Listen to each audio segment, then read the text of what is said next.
સરકારી પ્રાથમિક શાળાઓમાં ફરજ બજાવતા ઉચ્ચ પ્રાથમિક શિક્ષકોનું સંમેલન યોજાયું। મોરબીમાં પંચાસર રોડ ઉપર આવેલા સતવારા સમાજવાડી ખાતે સમગ્ર મોરબી જિલ્લાની સરકારી પ્રાથમિક શાળાઓમાં ફરજ બજાવતા ઉચ્ચ પ્રાથમિક શિક્ષકોનું સંમેલન યોજાયું હતું, જેમાં ખૂબ જ બહોળી સંખ્યામાં શિક્ષકો હાજર રહી બંને સંગઠનના જવાબદાર કાર્યકર્તાઓની ઉપસ્થિતિમાં એમની મુખ્ય માંગ, જેમાં એમની લાયકાતો મુજબ અન્ય રાજ્યોની જેમ 4200 ગ્રેડ પે આપવો, ધોરણ 5માં લેવાતી CET કોમન એન્ટ્રન્સ ટેસ્ટમાં મેરિટમાં આવેલ વિદ્યાર્થીઓ જો ખાનગી શાળામાં પ્રવેશ મેળવે તો 20,000 અને સરકારી શાળામાં પ્રવેશ મેળવે તો ₹5,000 જ શિષ્યવૃત્તિની રકમ આપવામાં આવે છે।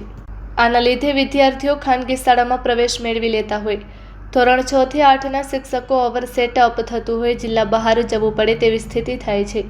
તેમજ વર્ષ 2005 પછી નિમણૂક પામેલા તમામ શિક્ષકોને જૂની પેન્શન યોજના OPS મળે એ માટે ઉચ્ચતર પ્રાથમિક શિક્ષકોએ પોતાની આગવી શૈલીમાં રજૂઆત કરી તમામ શિક્ષકોને બંને સંગઠનો સાથે જોડાઈ બંને સંગઠનોના સદસ્ય બની સાથ સહકાર આપીને એકતા બતાવી પ્રશ્નો ઉકેલવા માટેના જલદ કાર્યક્રમો આપવા જણાવ્યું હતું।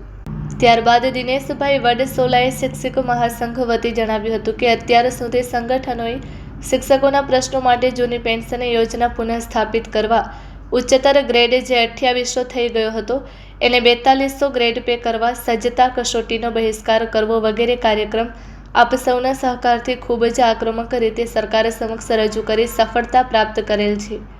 એવી જ રીતે આપના પ્રશ્નો બાબતે પ્રાંત ટીમ સાથે પરામર્શ કરી ઉકેલ આવે એ માટેના સનિષ્ઠ પ્રયાસો કરવામાં આવશે। એ જ રીતે શિક્ષક સંઘ વતી પ્રફુલ્લભાઈ નાયકપરાએ પણ ઉચ્ચતર પ્રાથમિક શિક્ષકોના પ્રશ્નો ઉકેલવા લડી લેવાનો હુંકાર કર્યો હતો।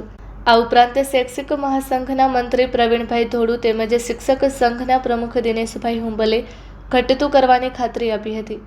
સમગ્ર કાર્યક્રમના આયોજન વ્યવસ્થાપન માટે ઉચ્ચતર પ્રાથમિક શિક્ષકોની ટીમે ભારે જહેમત ઉઠાવી હતી। Report by Shrikant Patel, Kutch care news, Morbi જિલ્લામાંથી ઉચ્ચતર પ્રાથમિક વિભાગમાં ફરજ બજાવતા અમારા શિક્ષક ભાઈઓ અને બહેનો આજે ખૂબ જ બહોળી સંખ્યામાં ઉપસ્થિત થયા હતા। એમનું આજે સ્નેહ મિલન હતું અને સાથે સાથે જે અમારા શિક્ષકોના બંને સંગઠનો છે, શૈક્ષિક મહાસંઘ અને શિક્ષક સંઘ, એ બંને સંગઠન પાસે એમની એવી રજૂઆત હતી કે અન્ય રાજ્યોમાં 6 થી 8ના શિક્ષકોને 4200નો ગ્રેડ પે મળે છે તો ગુજરાતમાં કેમ નહીં? તો અમારા વતી આપ સૌ આપની સાથે, અમે આપની સાથે છીએ, તો સરકારમાં એવી રજૂઆત કરો કે અમને 4200 ગ્રેડ પે મળે, એવી એમની રજૂઆત હતી। એ સિવાય છેલ્લા 5 વર્ષથી CET કોમન એન્ટ્રન્સ ટેસ્ટમાં જે બાળકો ધોરણ 5માં પાસ થાય એમાં જ્યારે એ ખાનગી શાળામાં પ્રવેશ લે છે ત્યારે એને 20,000 રૂપિયા શિષ્યવૃત્તિ આપવામાં આવે છે અને સરકારી શાળામાં ભણે તો માત્ર 5,000 રૂપિયા શિષ્યવૃત્તિ આપવામાં આવે છે।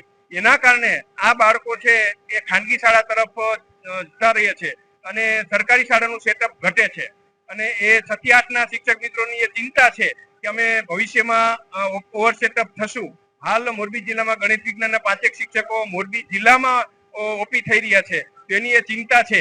તો આવા બધા પ્રશ્નો છે, જલદ કાર્યક્રમો આપો એવી એમની માંગ હતી અને અમે બંને સંગઠનોએ માંગ સ્વીકારી છે અને અમે એમની સાથે છીએ અને રાજ્ય કક્ષાએ એમની રજૂઆત કરી એમના માટેના આ પ્રશ્નો હલ થાય એવા અમે સનિષ્ઠ પ્રયાસો કરીશું। જિલ્લા પ્રાથમિક શિક્ષક સંઘની અંદર મહામંત્રી છું, પ્રફુલ્લભાઈ નાયકપરા। આજે આ લોકો જે એકઠા થયા હતા તે 4200 ગ્રેડ પે 6 થી 8 વાળાને 4200 ગ્રેડ પે બાબતે કાર્યક્રમ હતો અને એ લોકોની એવી માંગ હતી કે અમને 4200 ગ્રેડ પે અમારી ડિગ્રી પ્રમાણે અમને ગ્રેડ પે આપવામાં આવે।